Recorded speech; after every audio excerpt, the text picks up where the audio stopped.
Olá, irmãos, sejam muito bem-vindos. Eu sou o Fábio e hoje vamos dar continuidade ao nosso curso de doutrina, que é baseado na coletânea Umbanda, a Manifestação do Espírito para a Caridade, no livro As Origens da Umbanda 1, do Padrinho Juruá. E hoje, o capítulo que a gente vai dar continuidade aqui é o capítulo que fala sobre o que é a linha branca de Umbanda e demanda, e vamos trazer alguns tópicos, dando continuidade a esse capítulo.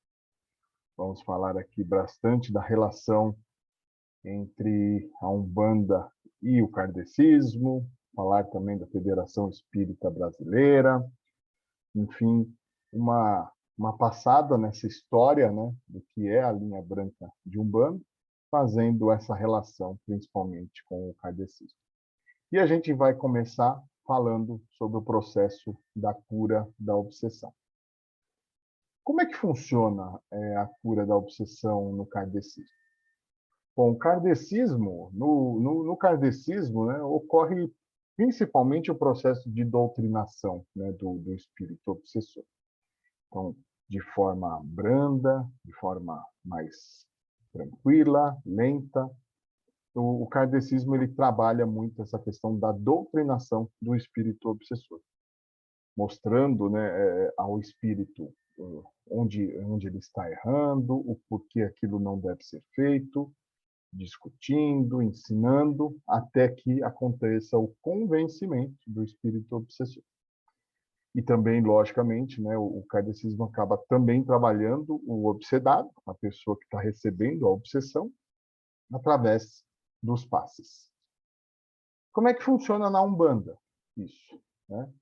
Então, o Padrinho Juruá acaba dizendo em seu livro, né, que o kardecista é um mestre e o umbandista é um delegado judiciário. Ele vai lá e já resolve, já prende, já resolve a situação. Primeiro ele prende para depois resolver, para depois educar, vamos dizer assim. Então, como que é o processo na Umbanda? Então, tem ali, né, durante as sessões, o espírito protetor que está incorporado, atuando, né, no trabalho, ele identifica a situação, ele, ele se utiliza de todo o arsenal da Umbanda, né, como banhos de descarrego, como a própria defumação, que é um elemento extremamente importante nesses processos de limpeza, e também ele acaba realizando ali, como um delegado judiciário, como o Padrinho cita no livro, ele acaba anulando o processo, retirando o obsessor. A partir do momento que ele faz a retirada, né, do obsessor, aí sim ele vai mandar fazer a doutrinação desse espírito, também como acontece, né, a doutrinação lá no kardecismo, mas depois de já ter retirado do obsedado o espírito obsessor, e às vezes acontece até de certas resistências desse espírito, ele acaba utilizando aí, mandando o espírito obsessor para outros locais, outras estações no espaço, outras regiões, para que o processo de doutrinação aconteça lá. E também, da mesma forma que no kardecismo, na Umbanda, a gente também trata o obsedado, a pessoa que estava sofrendo a obsessão, através também, né, dos passes, da mesma forma que no kardecismo, e aí a gente também utilizando todo o arsenal de Umbanda, como os banhos de ervas, a gente também acaba indicando, e também dependendo da situação, do quanto aquilo prejudicou o corpo físico daquela pessoa, né, o espírito protetor ali, ele acaba indicando também o obsedado a procurar um médico aqui na Terra. Um outro tópico, né, desse capítulo que fala sobre o que é a linha branca de Umbanda, falar rapidamente sobre as festas que acontecem na linha branca de Umbanda. Então, sim, algumas festividades são realizadas, né, na Umbanda, e 6 dessas, durante um ano, elas têm um caráter de obrigação ritualística. São principalmente aquelas dos chefes linhas de Oxalá, de Ogum, de Oxóssi, de Xangô, de Nhançã e de Iemanjá. São sessões simples, comemorativas, onde são realizadas orações, preces, em alguns casos, né, vem a presença de espíritos que incorporam, em alguns médiuns e até, né, os chefes dos terreiros, para realizar orações, passar suas mensagens sobre aquela... São espíritos que militam dentro daquela linha específica, daquelas 6 que a gente acabou de citar, e também acabam participando dessas sessões médiuns e até mesmo convidados. E os próprios espíritos que estão atuando, né, naquela sessão acabam realizando processos de harmonização do recinto para que as orações, as preces e as mensagens sejam bem passadas e bem entendidas também. Tá bom? E agora, há dentro também desse capítulo, né, um item que a gente vai fazer um paralelo entre o kardecismo e a linha branca de Umbanda. Um processo até importante, né, para o umbandista se enxergar bem dentro da doutrina espírita, da doutrina que daquilo que Kardec trouxe como codificação, né?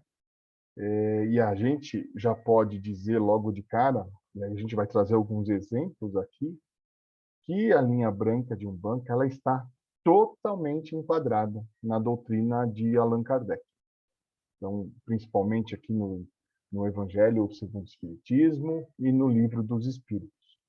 Então, a linha branca de Umbanda ela é também calcada por todos os ensinamentos que trazem o Evangelho segundo o Espiritismo e que trazem o Livro dos Espíritos. E a gente vai trazer alguns exemplos aqui para ver esse relacionamento, para a gente mostrar o quanto realmente está enquadrada nessa doutrina a Umbanda, né?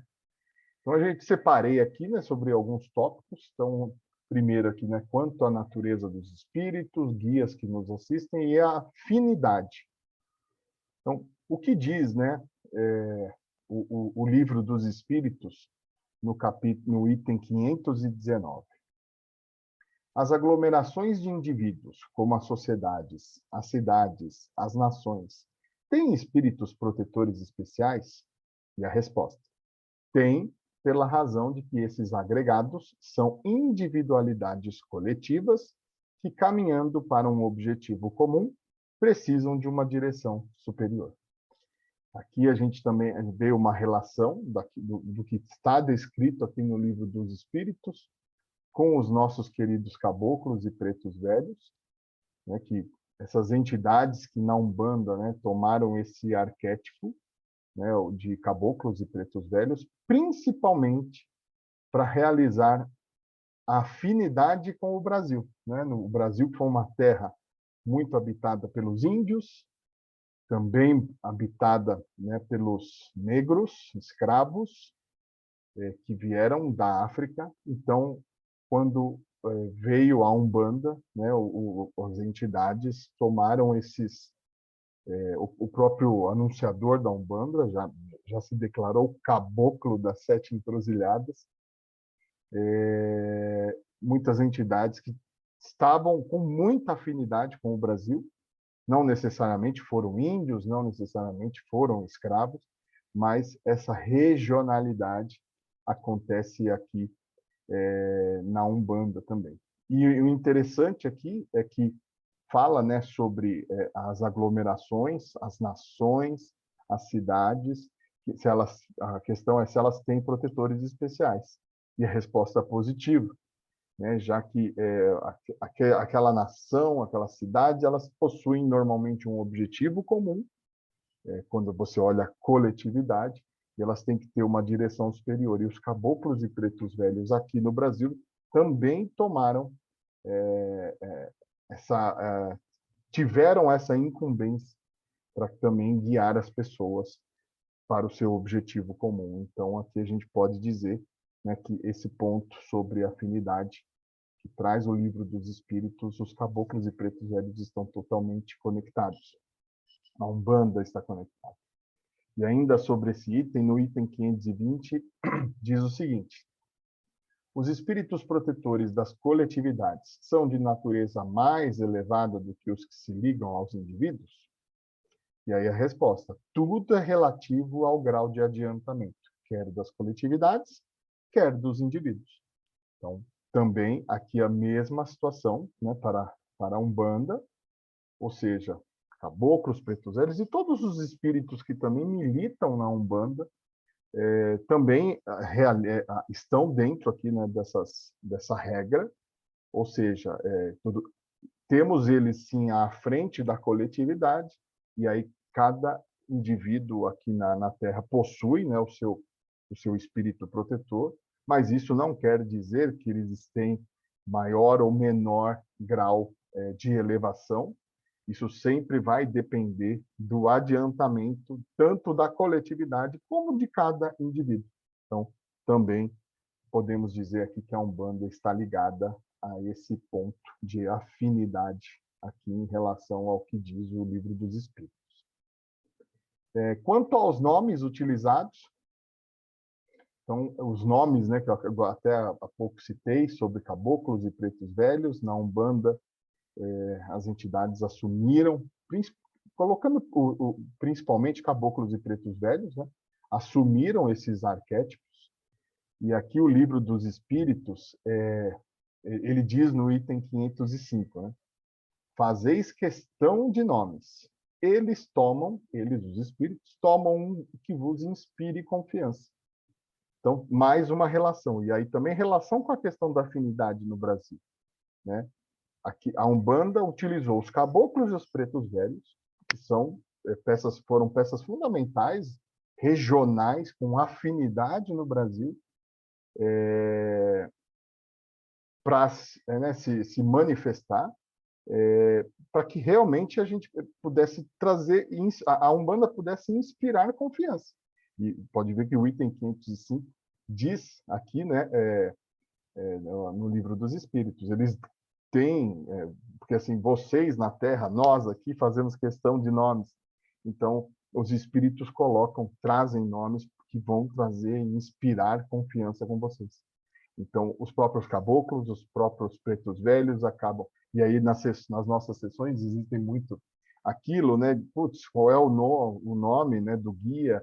E aí, o guia ali, às vezes, manifesta o nome, e eles utilizam, sim, nomes que vão inspirar confiança dentro dessa regionalidade, inclusive, de caboclos e pretos velhos. Então, também na Umbanda, a gente pode dizer que, quanto aos nomes utilizados, a gente tem uma relação forte com aquilo que foi dito aqui no Livro dos Espíritos.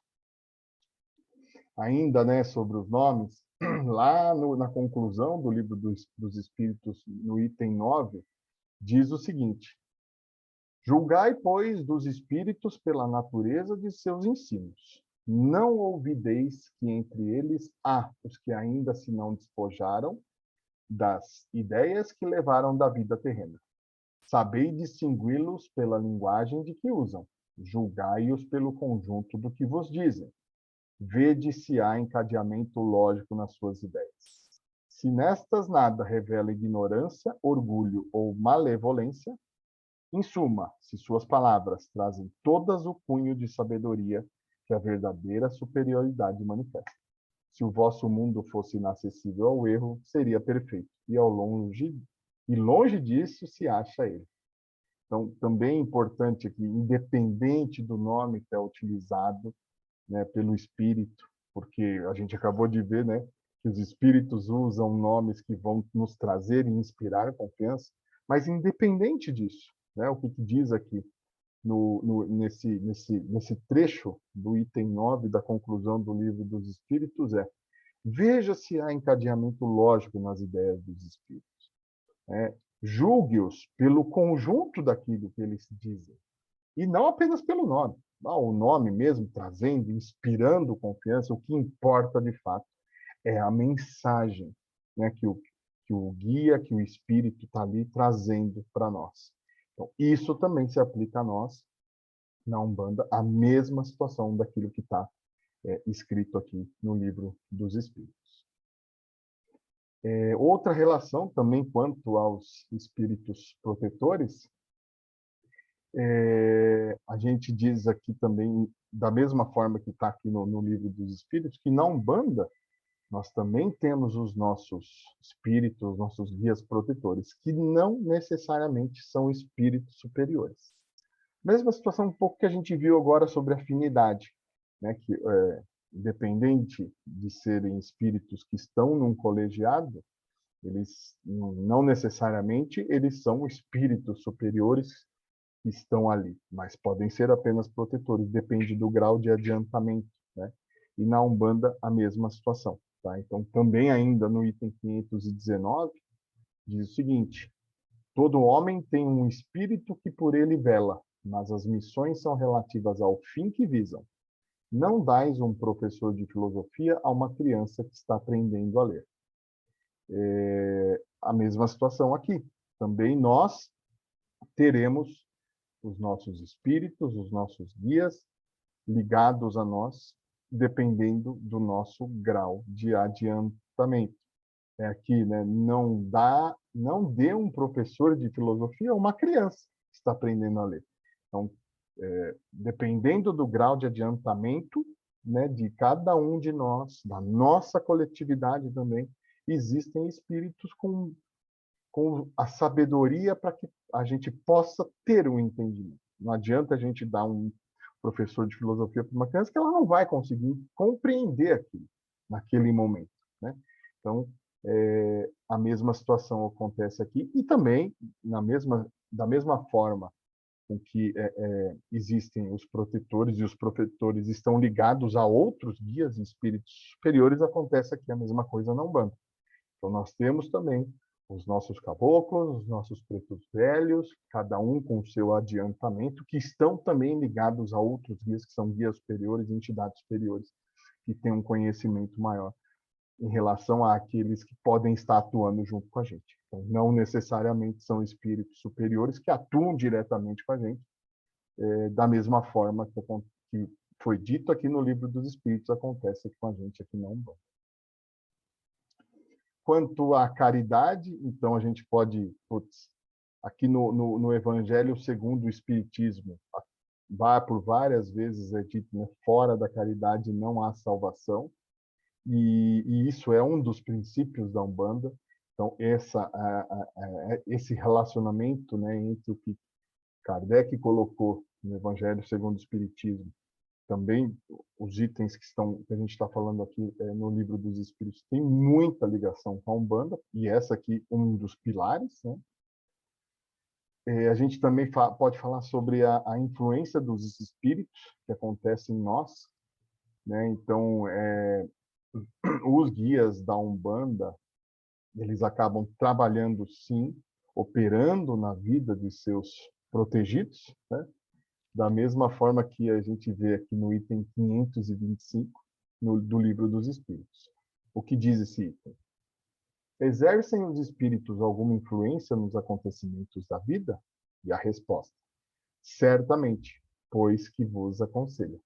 Então, da mesma forma, né, os nossos guias da Umbanda, eles também operam nas vidas aqui de nós, seus, que a gente chama aqui de seus protegidos, né, que também nos aconselham, influenciam, ajudam-nos a um olhar diferenciado sobre as questões da vida. Lógico, também, na Umbanda, da mesma forma que diz aqui no item 501, acontece uma situação importantíssima, né? O que diz o item 501 do Livro dos Espíritos? A ação dos espíritos que vos querem bem é sempre regulada de maneira que não vos tolha o livre-arbítrio. Também na Umbanda acontece da mesma forma. Ou seja, existe, né, os espíritos, eles sim nos aconselham o tempo todo, até um determinado momento, até que isso não fira o nosso livre-arbítrio. sempre a decisão acaba sendo nossa. Eles podem nos guiar, nos aconselhar, mas a decisão é sempre nossa. Então, existe lá um ponto até onde eles podem ir, né? E nos ajudar, nos aconselhar. Porque depois dessa barreira depende de nós. E aí é onde fica o nosso livre-arbítrio de entender aquele aconselhamento, aquele direcionamento e seguir ou não seguir. Então, isso eles não podem mudar, né? E da mesma forma que está aqui no item 501, acontece com os espíritos, os guias aqui na Umbanda. Também quanto ao item dos ao afastamento dos espíritos protetores. Então, o livro dos espíritos vem falar sobre isso no item 496 e isso acontece exatamente da mesma forma que na Umbanda. Então, o item 496. O espírito que abandona o seu protegido, que deixa de lhe fazer bem, pode fazer-lhe mal? Resposta. Os bons espíritos nunca fazem mal. Deixam que o façam aqueles que lhes tomam o lugar. Costumais, então, lançar à conta da sorte as desgraças que vos acabrunham, quando só as sofreis por culpa vossa. É a questão também, né, do livre-arbítrio. A gente recebe o aconselhamento, a gente recebe o direcionamento, mas a gente depois pode tomar a decisão por livre, espontânea vontade nossa, né? E pode chegar um momento, sim, que os espíritos, os nossos guias, eles se afastam da gente, eles nos abandonam, sim, mas isso não quer dizer que eles vão lá e vão fazer o mal para a gente. Pode fazer mal àqueles outros, que a partir do momento que os nossos guias se afastam da gente, e a gente também começa a se abrir para outras coisas que não o direcionamento do bem, a gente vai ter os obsessores chegando perto da gente. Então, de certa forma, quem fazem mal são aqueles obsessores, que falam que aqueles que tomam o lugar dos espíritos do bem, que estão ali, sempre nos acompanham. Né? Então, também, essa relação é exatamente o que fala no livro de Espírito, é exatamente a mesma coisa que acontece aqui na Umbanda. E é claro que pode, né, sim, haver uma ou outra divergência entre a doutrina de Kardec e a doutrina da Umbanda. Mas isso, o próprio Kardec, né, antes de finalizar, ali na conclusão do Livro dos Espíritos, ele cita, né, aliás, que importam algumas dissidências, mais de forma que de fundo. Notai que os princípios fundamentais são os mesmos por toda parte, e vos hão de unir num pensamento comum, o amor de Deus e a prática do bem. Então, Kardec sabia que, apesar, né, de tudo, sempre pode haver uma divergência, como disse aqui, uma dissidência, mas sempre vai ser mais na forma em realizar as coisas do que, no final das contas, o conceito, mais do que o fundo, o conceito que está dentro disso. Ou seja, ele diz aqui, os princípios fundamentais sempre estarão por todo lado.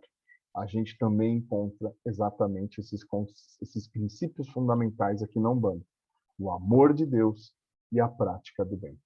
Então, vamos ter, sim, forma de fazer diferente, mas a mensagem vai ser a mesma. Então, nós realmente vamos acabar. Os espíritos, eles trabalham numa comunhão muito grande, independente se é no kardecismo, independente se é na Umbanda, a forma é diferente, mas a mensagem sempre vai ser a mesma, principalmente o amor de Deus e a prática do bem. E, por fim, aqui a gente vai falar um pouco da relação, né, da Federação Espírita Brasileira com a linha branca de Umbanda. Então, a Federação Espírita, ela, falando um pouco de história também, ela acabou lutando muito pelo direito, né, de estar no nosso meio, na vida dos brasileiros. Né? E, de certa forma, também ajudou a própria linha de Umbanda em seu crescimento. Então, a gente vai ver um pouquinho dessa história.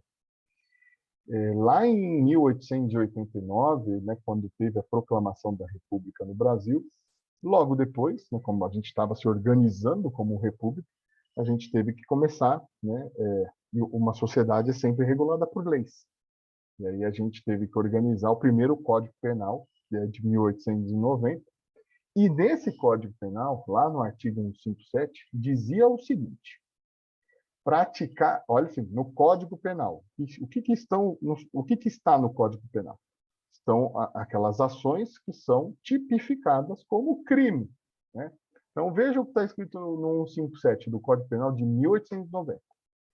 Praticar o espiritismo, a magia, seus sortilégios, usar de talismãs, cartomancias para despertar sentimentos de ódio ou amor, inculcar cura de moléstias curáveis ou incuráveis, enfim, para fascinar e subjugar a credulidade pública, existia uma pena por praticar o espiritismo, de prisão, de tanto tempo e também de multa aqui. Então vejam que no Código Penal de 1890 existia um artigo que tipificava a prática do espiritismo como crime. Nossa, por isso que a gente falou aqui, né, que a Federação Espírita Brasileira teve um papel fundamental na luta, né, contra isso, contra essa situação de colocar o espiritismo, a prática do espiritismo como crime. Então, a luta foi grande. E com isso também acabou ajudando muito, né, o crescimento da Umbanda, que veio lá a partir de 1918. E aí, né, tem uma pessoa, né, o Manuel Quintão, que foi um escritor, um jornalista, um médium, que também durante anos presidiu a Federação Espírita Brasileira. Ele foi uma das pessoas importantes na luta contra o que a lei dizia. A lei dizia que a prática do espiritismo era crime. E também ele acabou, né, ele se destacou nisso, muitos outros também estavam nessa luta, mas ele se destacou por ser jornalista, né, por poder, e também por presidir a federação. Ele ajudou no crescimento das demais religiões. A Umbanda foi uma delas, né? Certa vez ele disse o seguinte: outra ocasião, a polícia pediu o parecer da Federação Espírita do Brasil, sobre alguns centros ditos espíritas, porém menos apreciáveis. Já entenderam, né? O que são os centros ditos espíritas menos apreciados. A Federação, longe de fulminá-los com uma bordoada, recusou o cetro papalino que a autoridade lhe oferecia e respondeu que não os conhecia e, portanto, não podia julgá-los, nem se atribuía esta função à Federação. E ainda completou: esse julgamento é da alçada de Deus. A Federação não julga, não denuncia, nem acusa. Ou seja, né, no trabalho, né, que a Federação vinha fazendo, de ir contra aquilo que estava no código, tipificado no Código Penal como crime, né, que era a prática do espiritismo, houve sim uma evolução. Então os centros espíritas deixaram de ser, de certa forma, perseguidos, porém os centros ditos espíritas menos apreciáveis, e entendam, a Umbanda estava aqui, ainda assim, de certa forma, eles eram procurados pela polícia, pela lei, e de certa forma, eles eram atacados, né, ainda com base nessa regra, nessa lei, que mesmo tendo caído depois, ficou uma lei moral, vamos dizer assim, né, de tentar cortar essas doutrinas espíritas que vieram, né, após o próprio espiritismo e a Umbanda como uma delas. Então ele diz que não era papel da federação fulminá-los, não era papel da federação denunciá-los, mostrar quem eram, onde estavam atuando, enfim, e por que não estavam atuando como os próprios centros espíritas. Então, aquela questão, a forma, né? Então, a Umbanda tem uma forma diferente de atuar. E ele disse, né, que o julgamento é sempre da alçada de Deus. A federação não vai julgar a forma, o jeito que fazem, não vai denunciar e nem acusar. Então, aqui, isso demonstra, né, que a Federação Espírita ajudou, sim, no crescimento da Umbanda, independente de nunca ter incluído a Umbanda dentro dos seus quadros federativos, nunca ter considerado a Umbanda como sendo algo que estivesse ligado ali, né, ao espiritismo. Entendia sim que era uma forma de espiritismo, só porém nunca de forma organizacional incluiu a Umbanda dentro da sua federação, né? E aqui, né, para a gente finalizar, um trecho de um escrito, né, do Manuel Quintão, que foi nesse periódico, era um periódico importante do mundo espírita da época, um periódico reformador, que ele diz o seguinte, aqui foi escrito por ele: em relação aos termos cuja genealogia estamos acompanhando, pode-se notar que nas décadas de 20 e 30, os espíritas da Federação Espírita do Brasil cultivavam opiniões bem particulares, pois preservaram, em termos mais formais do que substantivos, a oposição entre falso e verdadeiro espiritismo. Ou seja, ao contrário de jornalistas e policiais, não associavam o falso ou baixo espiritismo a um conjunto necessariamente articulado de rituais, crenças, personagens. Isso possibilitava, por exemplo, posições ambíguas e flexíveis quanto à manifestação de espíritos de negros e caboclos, não diretamente condenados. Ou seja, muitos dos espíritas da federação, que ele diz aqui, né, eram contra esses termos, né, de falso, tinha o verdadeiro espiritismo, que era praticado nas casas espíritas ou kardecistas, e o falso espiritismo, o baixo espiritismo, praticado, por exemplo, nas outras religiões, como na Umbanda, por exemplo. Eles eram totalmente contra a esses conceitos, né?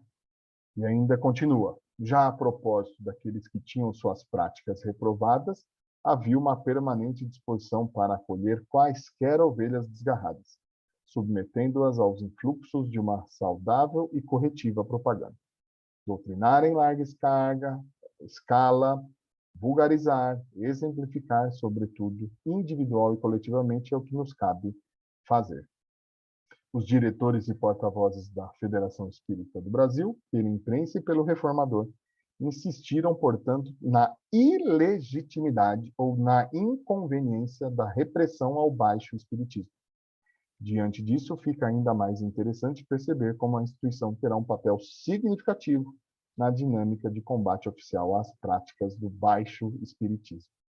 Ou seja, muitos diretores e até porta-vozes da Federação Espírita mostraram o quanto era inconveniente reprimir o que se chamava de baixo espiritismo, que não fazia sentido algum.